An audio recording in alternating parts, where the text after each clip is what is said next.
Hello বন্ধুরা, আজ 28 December রবিবার। চলুন শুরু করি আজকের বরাক উপত্যকা তথা সমগ্র আসামের গুরুত্বপূর্ণ সংবাদগুলি দিয়ে। প্রথমে গুরুত্বপূর্ণ আর্থিক ও নাগরিক আপডেট।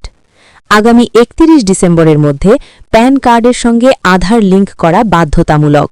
নির্ধারিত সময়ের মধ্যে লিঙ্ক না করলে প্যান কার্ড নিষ্ক্রিয় হয়ে যেতে পারে, তাই সময়মতো ব্যবস্থা নেওয়া জরুরি। ভোটার তালিকা সংশোধনের জন্য রাজ্যের 126টি বিধানসভা কেন্দ্রে খসড়া ভোটার তালিকা প্রকাশ করা হয়েছে। এই তালিকা অনুযায়ী রাজ্যে মোট ভোটার সংখ্যা দাঁড়িয়েছে 2,52,2,775 জন।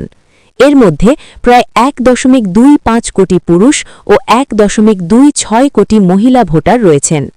মৃত ও স্থানান্তরিত হওয়ার কারণে প্রায় 10,56,000 ভোটার তালিকা থেকে বাদ পড়তে পারে। ভোটাররা আগামী 22 জানুয়ারি পর্যন্ত দাবি ও আপত্তি জানাতে পারবেন। দুঃখজনক খবর, সড়ক দুর্ঘটনায় আহত গুরুচরণ বিশ্ববিদ্যালয়ের অধ্যাপক ড আশিস নাথ শুক্রবার গভীর রাতে চিকিৎসাধীন অবস্থায় মৃত্যুবরণ করেছেন।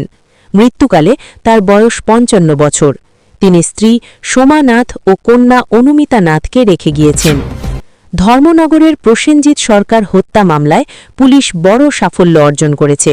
দীর্ঘদিন পলাতক থাকা 2 অভিযুক্ত মেঘদীপ ভট্টাচার্য ও পিউ ধরকে গ্রেপ্তার করা হয়েছে।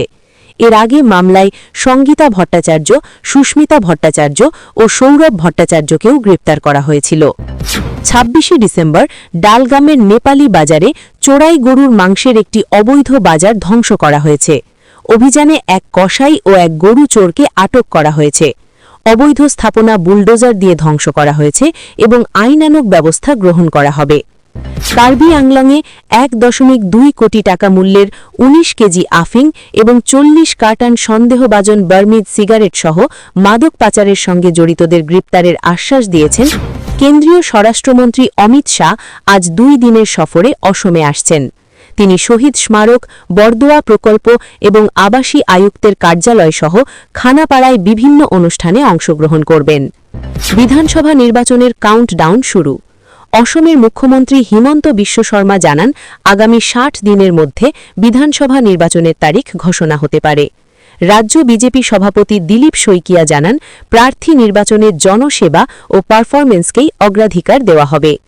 ত্রিপুরার ছাত্র অ্যাঞ্জেল চাকমা উত্তরাখণ্ডের নৃশংস হামলার পরে হাসপাতালে চিকিৎসাধীন অবস্থায় মৃত্যুবরণ করেছেন। হামলায় তার ছোট ভাই মাইকেলও আহত হয়েছে। পুলিশ 5 জনকে গ্রেপ্তার করেছে। কর্ণাটক সরকার ও কংগ্রেসের উদ্যোগে ধর্ম, ভাষা ও জাতপাতের ভিত্তিতে বিদ্বেষমূলক মন্তব্যের বিরুদ্ধে কঠোর আইন আনা হয়েছে। এই আইন সমাজে বিভাজন ও ঘৃণা ছড়ানো রোধ করবে এবং শান্তি বজায় রাখতে সাহায্য করবে। রেল পরিষেবা নিয়েও প্রতিবাদ দেখা গেছে। সাইরং গুয়াহাটি ট্রেনের সময়সূচি পরিবর্তনের বিরুদ্ধে হাইলাকান্দিতে বিক্ষোভ মিছিল অনুষ্ঠিত হয়েছে। আন্দোলনকারীরা দাবি করেছেন, সাধারণ যাত্রী ও ছাত্রছাত্রীদের জন্য আগের সময়সূচি বহাল রাখতে হবে। স্বর্ণ ও রৌপ্য দামের খবরও আছে। গত 1 সপ্তাহে রূপার দাম প্রতি কেজিতে প্রায় 27,000 টাকায় বৃদ্ধি পেয়েছে। সোনার দামও প্রতি 10 গ্রামের রেকর্ড 1,37,000 টাকায় পৌঁছেছে। আমেরিকায় তীব্র তুষারঝড়ের কারণে 16,000-এরও বেশি বিমান চলাচল ব্যাহত হয়েছে। পরিস্থিতির অবনতি হওয়ায় নিউ ইয়র্ক সহ একাধিক শহরে জরুরি অবস্থা ঘোষণা করা হয়েছে। চীনে মাত্র 2 সেকেন্ডে 700 কিলোমিটার প্রতি ঘণ্টা গতিবেগে ম্যাগলেভ ট্রেনের সফল পরীক্ষা চালানো হয়েছে, যা বিশ্ব রেকর্ড হিসেবে ধরা হচ্ছে। সবশেষে আবহাওয়ার খবর। আজ বরাক উপত্যকার 3 জেলায় শীতের প্রকোপ বেশি থাকবে। 3 জেলায় সর্বোচ্চ তাপমাত্রা প্রায় 25 ডিগ্রি সেলসিয়াসের এবং ন্যূনতম 12 ডিগ্রি সেলসিয়াসের কাছাকাছি থাকবে। এই ছিল আজকের বিশেষ সংবাদ। ভিডিওটি ভালো লাগলে লাইক করুন আর এইভাবে প্রতিদিনের তথ্যপূর্ণ খবর পেতে চ্যানেলটি সাবস্ক্রাইব করতে ভুলবেন না। ধন্যবাদ বন্ধুরা। আগামীকাল আবার দেখা হবে নতুন খবর নিয়ে। জয় হিন্দ।